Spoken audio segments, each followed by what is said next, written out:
Bonjour à tout le monde. Dans cette vidéo, on va corriger le deuxième exercice ou bien le deuxième contrôle de la première année à PIC, sciences de la vie et la Terre. Donc, on va commencer par le premier exercice. La question, c'est légender le schéma ci-dessous. Donc, voici un schéma qui représente l'appareil respiratoire chez l'homme.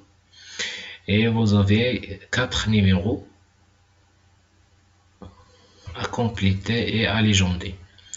Donc, numéro 1, donc, il représente quoi? Il représente une branche. La deuxième, donc, elle représente les branchioles. Branchioles. قصبة هوائية، قصيبات هوائية. Numéro 3, elle représente le poumon droit.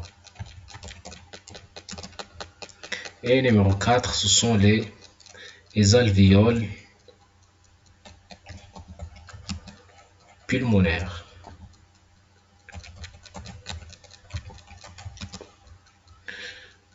Donc maintenant, on va passer vers le deuxième exercice. Relier chaque terme du groupe A à celui qui convient dans le groupe B. Donc, vous avez ici 4 mots scientifiques: pluricellulaire, thermomètre, l'oxymètre et respiration. Et dans le groupe B, vous avez des définitions. Être vivant formé par plusieurs cellules. C'est un appareil électronique qui permet de mesurer la quantité d'O2 dans l'eau et dans l'air. Mesure la température. Et c'est un mécanisme qui consomme de l'oxygène et rejette le dioxyde de carbone. Donc, là, un être pluricellulaire, c'est un être vivant qui est formé par plusieurs cellules. Thermomètre, c'est un appareil qui permet de mesurer la température. Et l'oxymètre, c'est un appareil qui permet de mesurer la quantité d'oxygène dans l'eau et dans l'air. Et enfin, la respiration, c'est quoi? C'est la consommation d'oxygène et la libération de dioxyde de carbone. Le troisième exercice, répondez par vrai ou faux.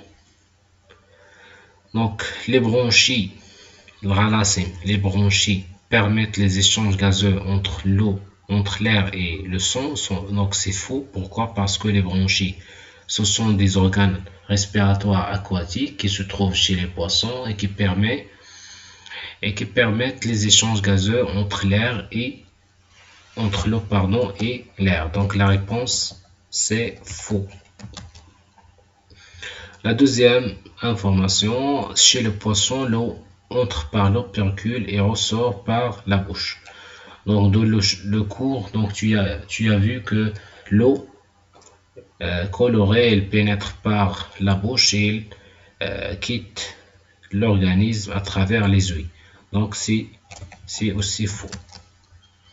La troisième proposition, la grenouille respire uniquement dans l'air. Donc c'est faux. La grenouille, c'est un être vivant amphibien par maï. Donc il respire dans l'eau et dans l'air. Donc c'est aussi faux. La dernière question, c'est tous les êtres vivants respirent. Donc c'est vrai. Donc on va passer maintenant vers la deuxième partie, la restitution des connaissances. Le tableau suivant représente les résultats obtenus après la mise en évidence de la consommation de l'oxygène et le rejet de dioxyde de carbone par un poisson. Donc voici un tableau qui représente les résultats obtenus à la fin de l'expérience et au début de l'expérience. Donc d'après ce tableau-là, la quantité d'oxygène au début de l'expérience, c'est 9,9 mg. Et à la fin de l'expérience, c'est uniquement 7,4 mg. L'aspect de l'eau de chaud au début de l'expérience, il est limpide.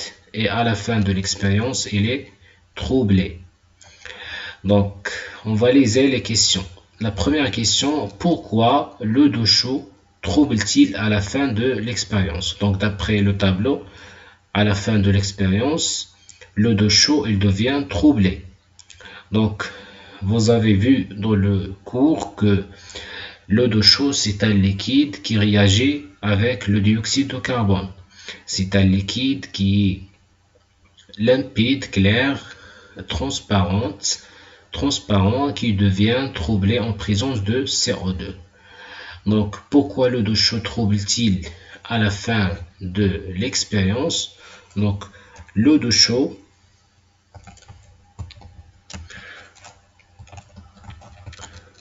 trouble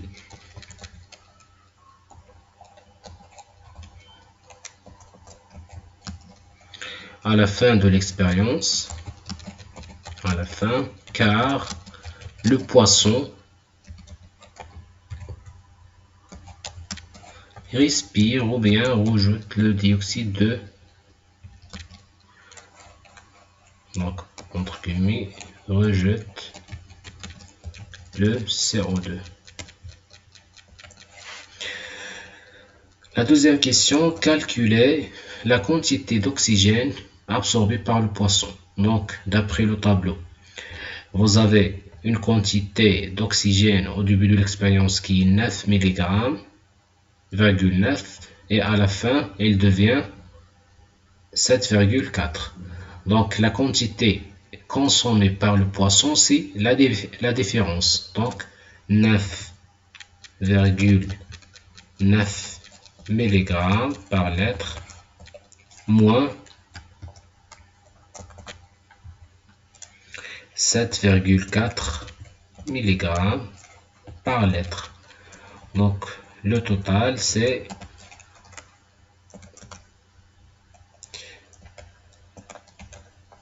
2,5 mg par litre.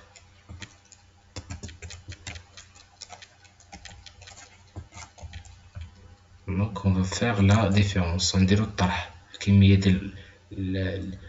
الكمية الأكسجين اللي استهلكها السمكة اللي استهلكت السمكة هي 9.9 ناقص 7.4.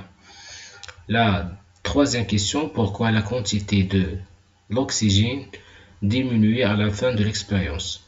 Donc d'après le tableau, tu vas remarquer que il y a une diminution de la quantité d'oxygène. انخفضت كمية الأكسجين في نهاية التجربة. علاش؟ car le poisson prélève le dioxyde le dioxygène. Donc la quantité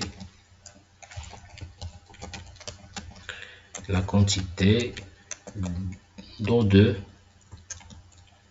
donc la quantité d'O2 diminuée à la fin de l'expérience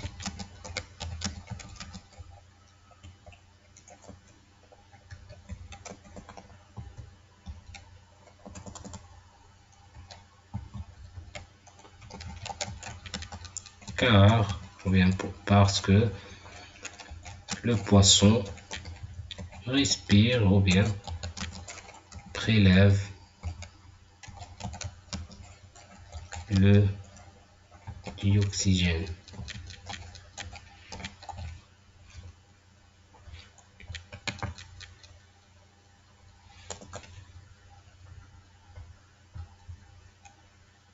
Donc la dernière question, comparer la quantité d'oxygène au début et à la fin de l'expérience. Donc d'après le tableau, on a au début de l'expérience 9,9 mg et à la fin de l'expérience, il y a uniquement 7,4 mg. Donc la quantité d'oxygène au début de l'expérience, elle est plus grande par rapport à la quantité d'oxygène à la fin de l'expérience. Donc comparer, on va faire la comparaison, المقارنة.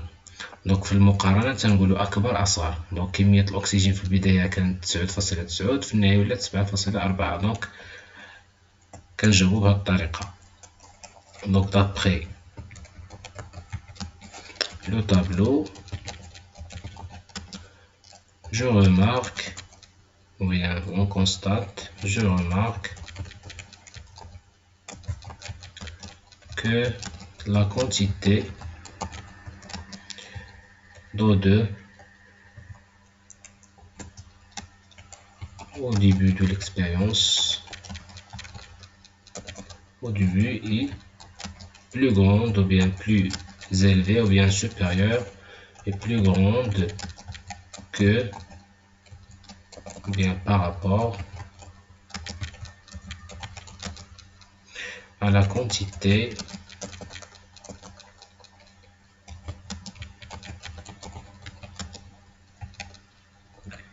d'O2 à la fin de l'expérience.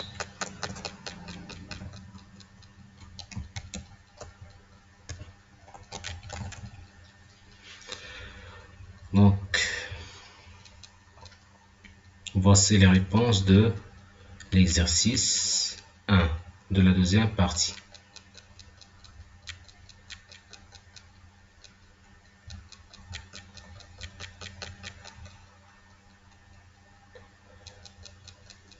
Donc, la dernière question. Voici une observation microscopique d'un être vivant pluricellulaire. Donc, c'est un être vivant d'origine végétale. C'est un végétal, c'est une plante. C'est une observation microscopique des cellules de l'oignon.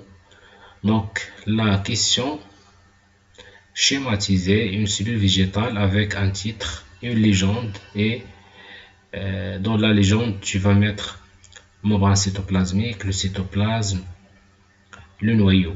Et bien sûr, il faut faire le titre. Donc, voici le schéma de la cellule végétale.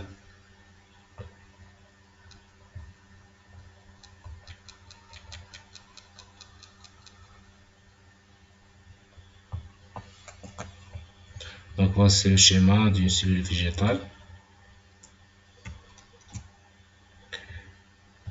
Donc, on voit ici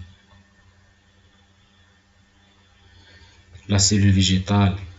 Donc, voici un dessin d'une cellule végétale. Donc, le titre, c'est un schéma d'une cellule végétale. Donc, voici le noyau, le cytoplasme, la membrane cytoplasmique et la vacuole. Et aussi, il y a le squelette ou bien la membrane squelettique. Donc, merci pour votre attention. J'espère que vous avez aimé cette vidéo. On se verra, Inch'Allah, dans une nouvelle vidéo. Inch'Allah.